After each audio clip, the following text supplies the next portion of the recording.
Hello student, welcome back to my YouTube channel. आज का हमारा टॉपिक एनाटॉमी और फिजियोलॉजी का सबसे इंटरेस्टिंग और बेसिक कोर है, जो है bone formation.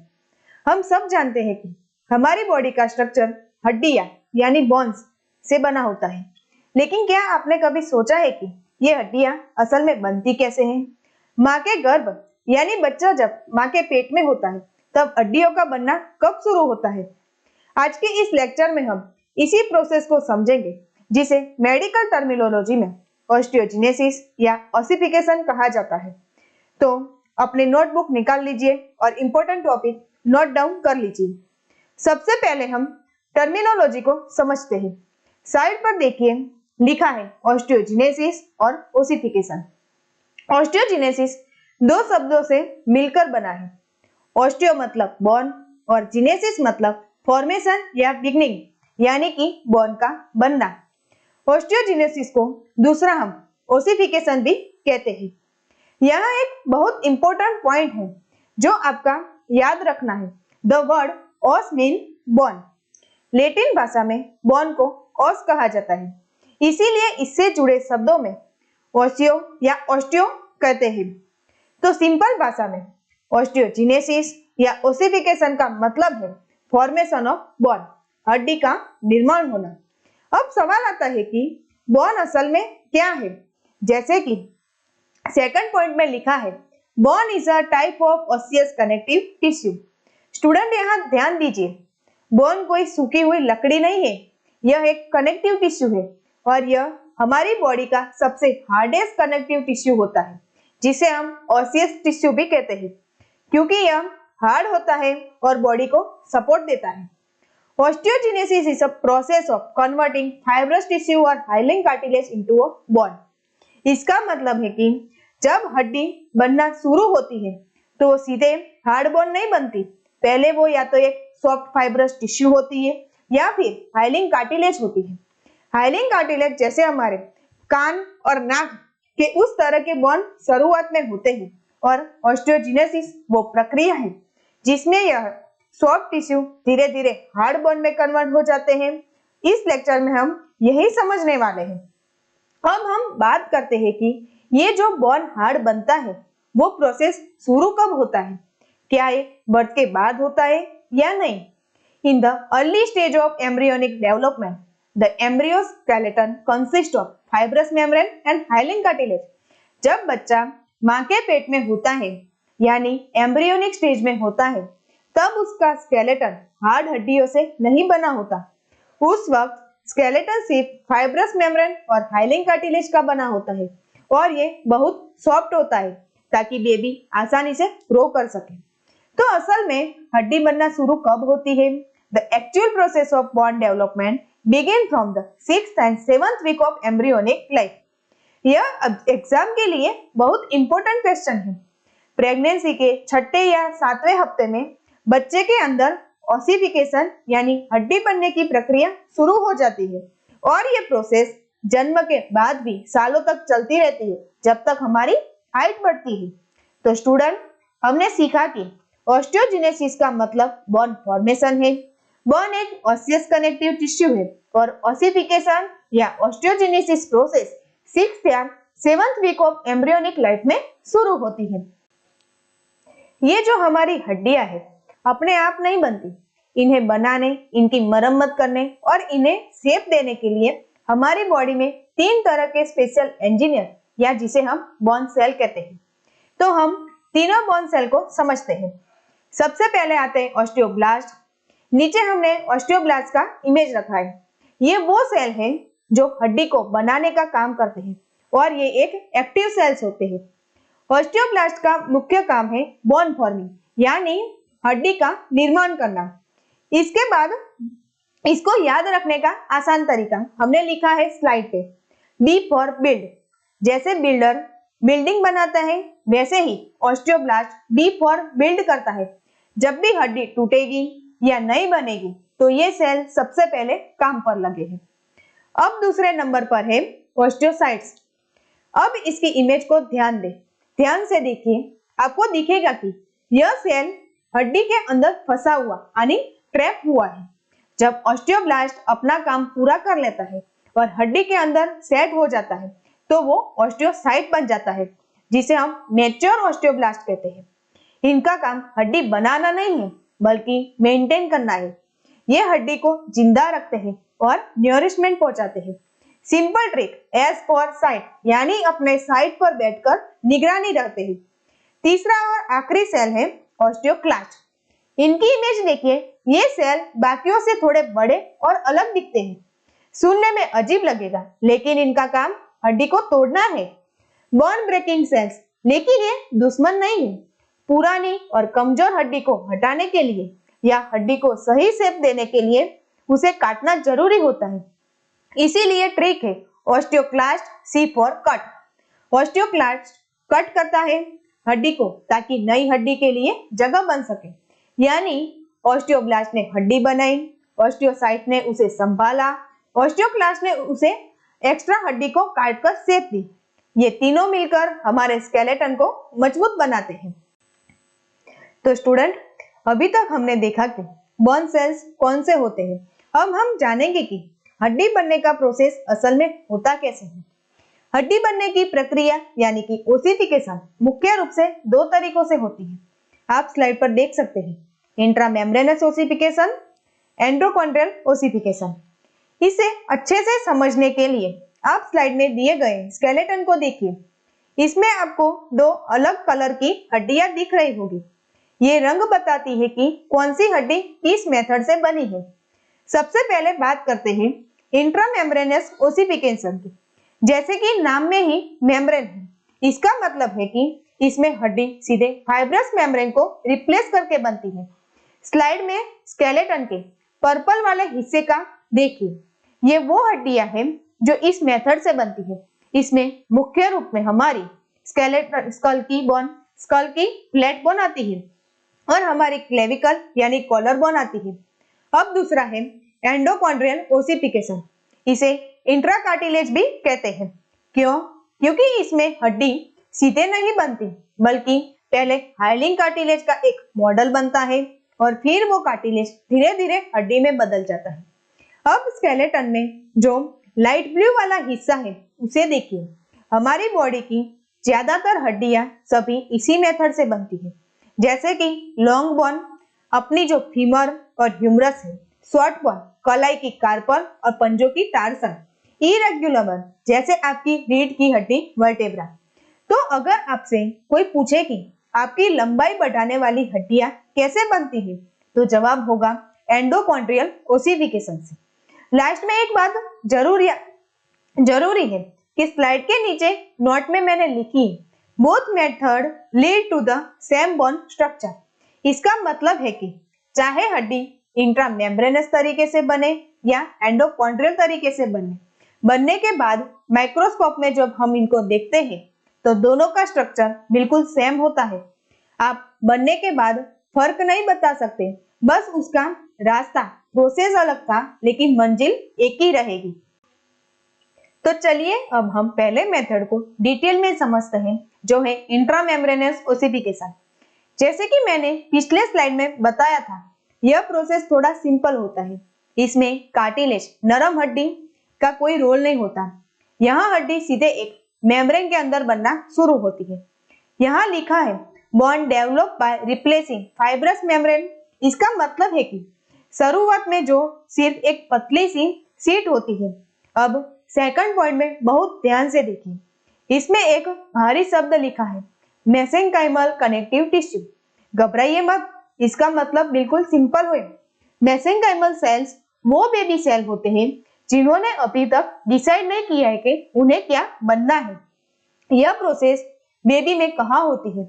Flat bone at the face, चेहरे की चपटी हड्डियां, क्रेनियल बोन, स्कल बोन जो ब्रेन को प्रोटेक्ट करती है, और क्लेविकल हमारी कॉलर बोन। तो स्टूडेंट, इंट्रामेम्ब्रेनस ओसिफिकेशन पूरी प्रोसेस को अब हम 4 स्टेप में समझेंगे। अब पहले है स्टेप 1। वहां लिखा है डेवलपमेंट ऑफ ओसिफिकेशन सेंटर। यह वो जगह है जहां से हड्डी बनने की शुरुआत होती है। जैसे घर बनाने के लिए पहले नींव रखी जाती है, वैसे ही यह बोन फॉर्मेशन की नींव है। mesenchymal cells cluster together and differentiate into osteogenic cells then into osteoblast। इस लाइन का मतलब बहुत गहरा है। हमारी बॉडी में जो केमिकल मैसेंजर आते हैं जो इन मेसेंकाइमल सेल्स को बता देते हैं कि यहाँ हड्डी बनानी है। ये सेल्स एक जगह इकट्ठा होना शुरू हो जाते हैं जिसे हम क्लस्टर कहते हैं। जब ये इकट्ठा होते हैं तो ये अपना रूप बदलते हैं। पहले ये ऑस्टियोजेनिक सेल्स बनते हैं जो कि बोन स्टेम सेल्स हैं और फिर ये तुरंत ऑस्टियोब्लास्ट में बदल जाते हैं। आपको याद होगा ऑस्टियोब्लास्ट यानी हमारे बोन बिल्डर। अब नीचे दी गई इमेज को ध्यान से देखिए। आपको यहाँ बहुत सारे सेल्स एक ग्रुप में दिखाई दे रहे होंगे। यह जो बीच का हिस्सा जहाँ सेल्स की भीड़ है इसी जगह को ऑसिफिकेशन सेंटर कहते हैं। यहाँ जो सेल्स आपको दिख रहे हैं वो अभी सिंपल सेल्स नहीं रहे, वो अब ऑस्टियोब्लास्ट बन चुके हैं। ये तैयार है अपना काम शुरू करने के लिए। तो स्टेप 1 में क्या याद रखना है? 3 बातें याद रखनी है। पहली, मेसेंकाइमल सेल्स एक जगह जमा होना जिसे क्लस्टर कहते हैं। दूसरी बात, उनका ऑस्टियोब्लास्ट में बदलना। और तीसरी, और उस जगह का नाम पड़ना ऑसिफिकेशन सेंटर। और जब ये बिल्डर ऑस्टियोब्लास्ट तैयार हो गए हैं तो क्या काम करेंगे उसे हम स्टेप 2 में देखते हैं। स्टेप 1 में हमने देखा कि बिल्डर्स यानी ऑस्टियोब्लास्ट तैयार हो चुके थे। अब स्टेप 2 में असली काम शुरू होता है जिसे हम कहते हैं कैल्सिफिकेशन। सबसे पहले पॉइंट पर लिखा है ऑस्टियोब्लास्ट सीक्रेट ऑस्टियोइड। ये ऑस्टियोब्लास्ट एक चिपचिपा लिक्विड छोड़ना शुरू करते हैं जिसे ऑस्टियोइड कहते हैं। आप इस कच्ची हड्डी समझ सकते हैं। यह हड्डी अभी हार्ड नहीं है, यह बिल्कुल सीमेंट के पेस्ट जैसा है जो अभी गीला है। Trapping and formation of osteocytes. आप इमेज में देखिए क्या हो रहा है। ऑस्टियोब्लास्ट यह ऑस्टियोइड अपने चारों तरफ सीक्रेट करते रहे और करते करते वो खुद ही इसमें बीच में फंस जाते हैं।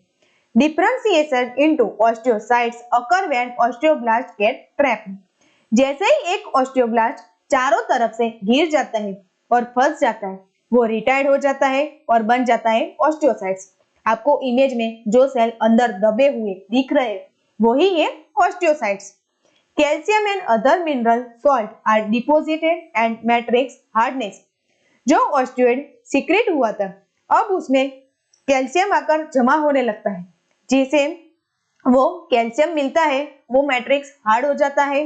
इसी हार्ड होने की प्रोसेस को कैल्सिफिकेशन कहते हैं। तो स्टेप 2 में ऑस्टियोब्लास्ट ने मैट्रिक्स बनाया, खुद ही उसमें फंस गया और क्या बन गए? ऑस्टियोसाइट्स बन गए। और फिर कैल्शियम आने से हड्डी सख्त हो गई, लेकिन अभी यह हड्डी पूरी तरह ऑर्गेनाइज नहीं है।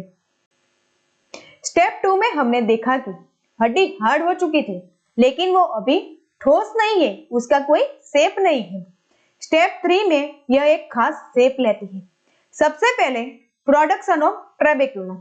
ट्रेबेक्युला शब्द से डरिए मत, इसका मतलब होता है लिटिल बीम्स, छोटे छोटे खब्बे जो एक जल जैसा बनाते हैं। इमेज में देखिए आपको हड्डी अब एक स्पॉन्जी जैसी जालीदार दिख रही है, यानी कि मधुमक्खी का छत्ता।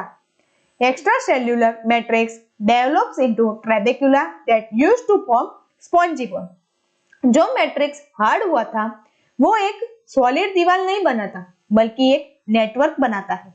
इसी जालीदार स्ट्रक्चर की वजह से इसे स्पॉन्जी बोन कहा जाता है। यह स्पंज जैसा दिखता है लेकिन होता बहुत मजबूत है। और जब जाली नेटवर्क बन गई तो बीच बीच में खाली जगह रह जाती है। Blood vessels grow into space between trabecula. इन खाली जगह को भरने के लिए ब्लड वेसल्स अंदर घुस जाती है। इमेज में आप देख सकते हैं कि कैसे ब्लड वेसल्स इन ट्रेबेक्युला के बीच के रास्तों से गुजर रही है। हड्डी को जिंदा रखने के लिए सप्लाई बहुत जरूरी है। अब लास्ट पॉइंट बहुत important. Connective tissue associated with blood vessels differentiated into the red bone marrow. Blood vessels के साथ साथ जो कनेक्टिव टिश्यू अंदर आया वो अब रेड बोन मैरो में बदल जाता है। वही वो जगह है जहां आगे चलकर हमारे बोन सेल्स बनेंगे। तो इमेज में आप जो रेड भरा हुआ हिस्सा देख रहा है वो असल में रेड बोन मैरो है। तो स्टेप 3 में हड्डी में जालीदार रूप ले लिया, ब्लड वेसल्स अंदर आ गई और खाली जगहों में रेड बोन मैरो भर गया। तो स्टूडेंट, अब हम आ गए हैं फाइनल स्टेप पे, स्टेप 4। स्टेप 3 तक हमने देखा कि हड्डी का एक स्पॉन्जी ढांचा तैयार हो गया था, लेकिन अगर हड्डी सिर्फ स्पंज जैसी रहेगी तो वो आसानी से टूट सकती है। उसे बाहर से प्रोटेक्शन चाहिए। यही काम स्टेप 4 में होता है। Mesenchymal at the periphery of the bone condense to form the periosteum. यहाँ पेरिफेरी का मतलब है किनारा या बाउंड्री। जो मेसेंकाइमल सेल्स अभी तक हड्डी के बाहर बचे हुए थे, वो हड्डी के किनारों पर इकट्ठा हो जाते हैं और वो मिलकर एक बहुत मजबूत स्किन या परत बनाते हैं, जिसे हम पेरिओस्टियम कहते हैं। यह हड्डी का रेनकोट या प्रोटेक्टिव कवर है जो उसे बाहर से प्रोटेक्ट करता है। ये thin layer of compact bone replace the structure layer of spongy bone. जो स्पॉन्जी बोन बिल्कुल सरफेस पर थी, वो अब हार्ड हो जाती है और कॉम्पैक्ट बोन में बदल जाती है। इसका मतलब यह है कि हड्डी का बाहरी हिस्सा सख्त हो जाता है, लेकिन अंदर का हिस्सा अभी भी नरम स्पॉन्जी रहता है। तो अब अगर आप फाइनल हड्डी को देखें तो वो एक सैंडविच जैसी लगती है। ऊपर और नीचे कॉम्पैक्ट बोन की हार्ड लेयर और बीच में स्पॉन्जी बोन और रेड बोन मैरो। यही कारण है कि हमारी फ्लैट बोन बाहर से बहुत सख्त होती है, लेकिन अंदर से हल्की होती है। तो स्टूडेंट, हमने इंट्रामेम्ब्रेनस ओसिफिकेशन पूरा समझ लिया। अब हम बढ़ते हैं दूसरे वर्ड, सबसे कॉमन टाइप पर, एंडोकॉन्ड्रियल ओसिफिकेशन। आपको एंडोकॉन्ड्रियल नाम सुनने में मुश्किल लगता होगा। इसको एक ट्रिक से समझते हैं। एंडो मतलब इनसाइड, कॉन्ड्रियल मतलब कार्टिलेज, यानी कार्टिलेज के अंदर हड्डी बनना। इसीलिए इसे इंट्राकार्टिलेज भी लिखा है यहाँ पे। Bone develops by the replacing हाइलिंग cartilage. यहाँ सबसे बड़ा फर्क है, इंट्रामेम्ब्रेनस में हड्डी मेम्ब्रेन से बन रही थी, लेकिन यहाँ हड्डी हाइलिंग कार्टिलेज को रिप्लेस करके बनती है। इसीलिए ऐसे समझिए जैसे बच्चे का पहला डमी मॉडल बनता है जो कार्टिलेज का होता है। यह रबर जैसा सॉफ्ट होता है, फिर धीरे धीरे उस कार्टिलेज से हटाकर दूसरी जगह हार्ड बोन बनने लगती है। याद रखिए, यहाँ रिप्लेसमेंट हो रहा है, एक चीज हटी दूसरी आई। अब देखते हैं ये कहाँ कहाँ होता है। स्लाइड पर एग्जाम्पल देखिए। Bone eight the base of the skull. खोपड़ी का वो हिस्सा नीचे गर्दन से जुड़ता है। ध्यान दें, खोपड़ी का ऊपर का हिस्सा, उसमें जो हड्डियां है वो इंट्रामेम्ब्रेनस से बनती है, लेकिन skull at the base of the bone, वहां एंडोकॉन्ड्रियल से बोन बनती है। ये एग्जाम में पूछाने वाला इंपॉर्टेंट वन लाइन क्वेश्चन है। फिर है लॉन्ग बोन। आपकी बॉडी की सारी लंबी हड्डियां, जैसे कि हाथ की ह्यूमरस, पैर की फीमर, इसी प्रोसेस से बनती है। तो सिंपल लैंग्वेज में हम ये कह सकते हैं कि हड्डी को अगर लंबा बनना है तो उसे एंडोकॉन्ड्रियल मेथड यूज करना पड़ेगा। तो स्टूडेंट, अब हम एंडोकॉन्ड्रियल ओसिफिकेशन के प्रोसेस को स्टेप बाय स्टेप समझते हैं। सबसे पहला है स्टेप 1। स्लाइड पर रीडिंग देखिए। Development of cartilage model. जैसे कि मैंने बताया था, यहाँ हड्डी सीधे नहीं बनती, पहले उसका मॉडल या ढांचा तैयार होता है। बिल्कुल जैसे एक मूर्तिकार को अगर एक मूर्ति बनानी है तो पहले वो मॉम वैक्स का मॉडल बनता है, उसी तरह यहाँ ढांचा यानी मॉडल हाइलिंग कार्टिलेज है। अब ये शुरू कब होता है? 6th and 8th week of the embryonic life, यानी जब बच्चा बहुत छोटा होता है, एम्ब्रियोनिक स्टेज में होता है, तब बहुत बदलाव आता है। इंट्रामेम्ब्रेनस ओसिफिकेशन में मेसेंकाइमल सेल्स ऑस्टियोब्लास्ट बने थे, लेकिन यहाँ ध्यान दीजिए, यहाँ मेसेंकाइमल सेल्स कॉन्ड्रोब्लास्ट में बदलते हैं। कॉन्ड्रो का मतलब है कार्टिलेज और ब्लास्ट का मतलब बनाने वाला, यानी कि कार्टिलेज बिल्डर है, बोन बिल्डर नहीं। अब नीचे डायग्राम में सबसे पहली इमेज देखिए। यहाँ जो आपको ब्लू कलर का छोटा सा स्ट्रक्चर दिख रहा है, यह हड्डी नहीं है, ये कॉन्ड्रोब्लास्ट एक मैट्रिक्स सिक्रेट करते हैं और एक हाइलिंग कार्टिलेज मॉडल तैयार करते हैं। हाइलिंग कार्टिलेज यानी कि हमारा कान और नाक, ईयर और नोज, हाइलिंग कार्टिलेज उसी की तरह का स्ट्रक्चर बनता है। यहाँ देखने में वो हड्डी जैसा दिखता है, लेकिन यह रबर जैसा सॉफ्ट है। आप उसे हड्डी का ब्लूप्रिंट कह सकते हैं। इस कार्टिलेज मॉडल को प्रोटेक्ट करने के लिए इसके चारों तरफ एक मेम्ब्रेन बन जाती है, जिसे हम पेरिकॉन्ड्रियम कहते हैं। अभी इसका नाम पेरिकॉन्ड्रियम है। पेरी मीन्स चारों तरफ, कॉन्ड्रियम मीन्स कार्टिलेज। आगे चलकर जब हड्डी बनेगी तब ये पेरिकॉन्ड्रियम पेरिओस्टियम में बदल जाएगी। तो स्टेप 1 में क्या होता है? मेसेंकाइमल सेल्स कॉन्ड्रोब्लास्ट में बदलते हैं और वो एक ढांचा यानी मॉडल तैयार करते हैं बोन का। स्टेप 1 में देखा कि कार्टिलेज मॉडल तैयार हो गया। अब स्टेप 2 में यह मॉडल बड़ा होना शुरू होता है, इसीलिए इसका title growth of cartilage model है। लेकिन यह ग्रोथ नॉर्मल नहीं है। यहाँ कार्टिलेज के सेल के साथ कुछ अजीब होने वाला है। चलिए देखते हैं। Chondrocytes go into hypertrophy. Hypertrophy medical term है जिसका मतलब है साइज में बहुत बड़ा होना। जो सेल इस मॉडल के बिल्कुल बीच में होते हैं वो अचानक सूजने लगते हैं या फूलने लगते हैं। वो बहुत बड़े हो जाते हैं और वो जगह घेरने लगते हैं। Matrix calcified and chondrocytes die creating cavity. जब ये सेल्स बड़े होते हैं, इनके आसपास जो मैट्रिक्स है वो हार्ड होने लगता है। अब सोचिए, अगर आप एक कमरे में बंद हो जाओ और दीवारें पत्थर की हो जाए, न तो हवा आएगी न तो खाना। यही इन सेल्स के साथ होता है। मैट्रिक्स हार्ड होने की वजह से न्यूट्रिएंट्स अंदर नहीं आ पाता और भूख की वजह से बेचारे ऑस्टियोसाइट्स मर जाते हैं। और जब ये सेल्स मर जाते हैं तो पीछे क्या छोड़ जाते हैं? स्लाइड में लिखा है क्रिएटिंग कैविटीज। कैविटी का मतलब है खाली जगह और गड्ढा। तो अब हमारे कार्टिलेज मॉडल के बीच में छोटे छोटे खाली कमरे बन गए हैं। यही वो खाली जगह है जहां फ्यूचर में असल हड्डी बनेगी। मतलब स्टेप 2 में क्या हुआ? सेल्स फूले, मैट्रिक्स हार्ड हुआ, सेल्स मर गए और खाली कैविटी बन गई। बोन बना नहीं है। जो मॉडल बना था वो खराब होकर टूट गया, जगह बनी। अब ये खाली जगह वीरान पड़ी है।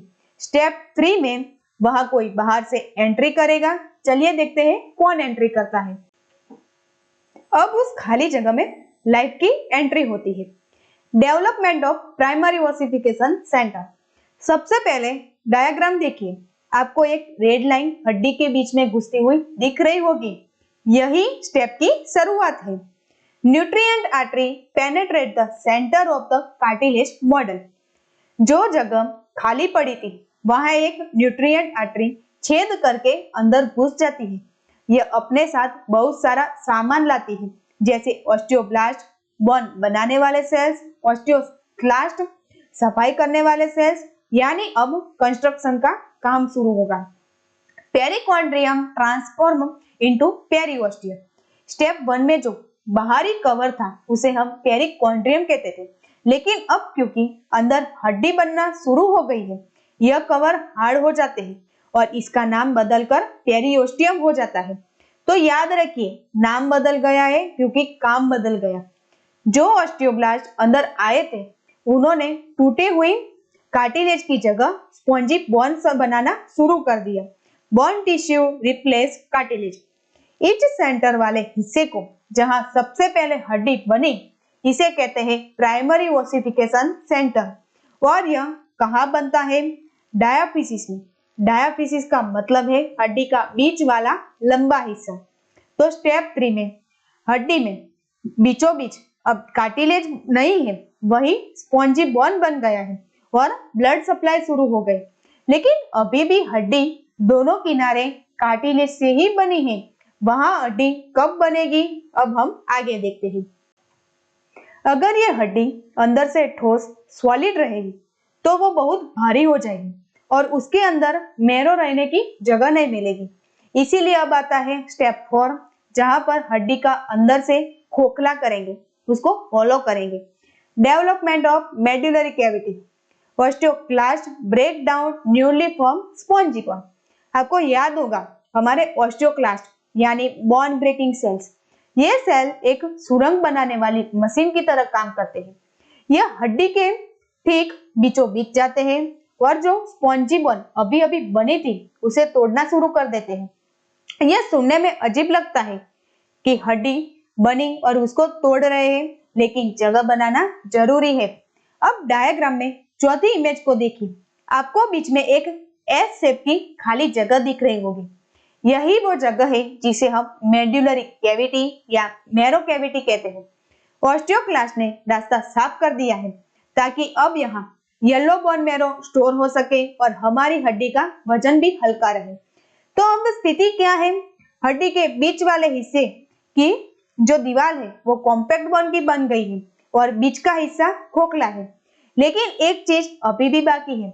डायग्राम में देखिए, हड्डी का जो एंड है वो अभी भी कार्टिलेज से बना हुआ है। वहां हड्डी कब बनेगी? यह होगा स्टेप 5 में, जिसे हम सेकेंडरी ओसिफिकेशन कहते हैं। चलिए देखते हैं अगली स्लाइड में। स्टेप 5 है सेकेंडरी ओसिफिकेशन सेंटर। सबसे पहले टाइमिंग नोट करें। स्लाइड पर लिखा है occur around the time at the birth, यानी जब बच्चे का जन्म होने वाला होता है तब यह स्टेप शुरू होता है। याद रखिए, प्राइमरी ओसिफिकेशन मां के पेट में शुरू हुआ था, लेकिन सेकेंडरी ओसिफिकेशन जन्म के आसपास शुरू होता है। अब डायग्राम देखिए। पहले जो नसें थी वो सिर्फ सेंटर में गई थी, लेकिन अब नई ब्लड वेसल्स हड्डी के एपिफिशियस में घुस जाती है। जैसे ही ब्लड सप्लाई वहां पहुंचती है, वहां भी हड्डी बनना शुरू हो जाता है। क्योंकि ये दूसरी बार हो रहा है, इसीलिए इसे हम सेकेंडरी ओसिफिकेशन सेंटर कहते हैं। इमेज में हमने हाफ बोन बताया है, तो बाकी का निचला हिस्सा वहां भी प्रोसेस शुरू हो जाती है। अब यहाँ एक बहुत बड़ा फर्क है जो आपको याद रखना है। स्टेप 4 में आपने देखा कि हड्डी बीच में एक गुफा बन गई थी, लेकिन किनारों पर कोई कैविटी नहीं बनती। Spongy bone remain in the inferior of the epiphysis, यानी हड्डी के किनारे अंदर से ठोस नहीं होते और नहीं खोखले होते, वो स्पॉन्जी बोन रहते हैं। यही स्पॉन्जी बोन शॉक एब्जॉर्बर का काम करते हैं, जैसे हम चलते या कूदते हैं। तो अब क्या स्थिति है? पूरी हड्डी बन चुकी है, सिर्फ 2 जगह कार्टिलेज बचा है। हड्डी के एकदम ऊपर और बीच में एक पतली सी पट्टी। यह पट्टी क्यों बची है? इसकी वजह से हमारी हाइट बढ़ती है, जिसे हम फाइनल स्टेप में देखेंगे। तो स्टेप 5 में क्या हुआ? जन्म के टाइम हड्डी के किनारों पर स्पॉन्जी बोन बन गया। तो स्टूडेंट, अब हम एंड्रोकॉन्ड्रियल ओसिफिकेशन के सफर के अंत पर आ गए हैं। स्टेप 6। हमने देखा कि कैसे एक कार्टिलेज का मॉडल धीरे धीरे पूरी हड्डी में बदल गया। लेकिन क्या सारा कार्टिलेज खत्म हो गया? नहीं, hyaline cartilage remain only at the 2 place. पूरी हड्डी बनने के बाद भी कुदरत ने 2 खास जगहों पर कार्टिलेज को बचा कर रखा है। क्यों? चलिए देखते हैं। Covering the epiphysis at the articular cartilage. Diagram में हड्डी का सबसे ऊपर का हिस्सा देखिए। यहाँ आपको एक पतली सी परत दिखेगी। यह हड्डी का वो हिस्सा है जो दूसरी हड्डी के साथ जुड़कर जॉइंट बनाता है। यह कार्टिलेज इसीलिए बचा है ताकि जब हम चले तो हड्डियां आपस में रगड़ ना पाए और वह एक कुशन की तरह काम करती है। Between the diaphysis and epiphysis at the epiphyseal plate. Diagram में देखिए, जहां एक हड्डी का सिर और डंडा डायाफाइसिस यानी एपिफाइसिस और डायाफाइसिस मिल रहे हैं, वहां बीच में एक लाइन बची हुई है। इसे एपिफिशियल प्लेट या साधारण भाषा में ग्रोथ प्लेट कहते हैं। स्टूडेंट, जब तक आप बच्चे हैं और आपकी हाइट बढ़ रही है, तब तक कार्टिलेज यहाँ मौजूद रहता है और डिवाइड होता रहता है, जिससे हड्डी लंबी होती है। तो जब हम बड़े हो जाते हैं तो यह प्लेट भी हड्डी में बदल जाती है और हमारी हाइट बढ़ना रुक जाती है। तो यह था पूरा प्रोसेस एंड्रोकॉन्ड्रियल ओसिफिकेशन। कार्टिलेज का मॉडल बना, बीच में हड्डी बनी, प्राइमरी ओसिफिकेशन हुआ, किनारों पर हड्डी बनी, सेकेंडरी ओसिफिकेशन सेंटर हुआ और अंत में सिर्फ जॉइंट और ग्रोथ प्लेट पर कार्टिलेज बचा। आई होप आपको बोन फॉर्मेशन का यह पूरा टॉपिक अब अच्छे से क्लियर हो गया। अगर वीडियो हेल्पफुल लगा हो तो लाइक करें और अपने मेडिकल फ्रेंड्स के साथ शेयर करें और सब्सक्राइब करना न भूलें। धन्यवाद।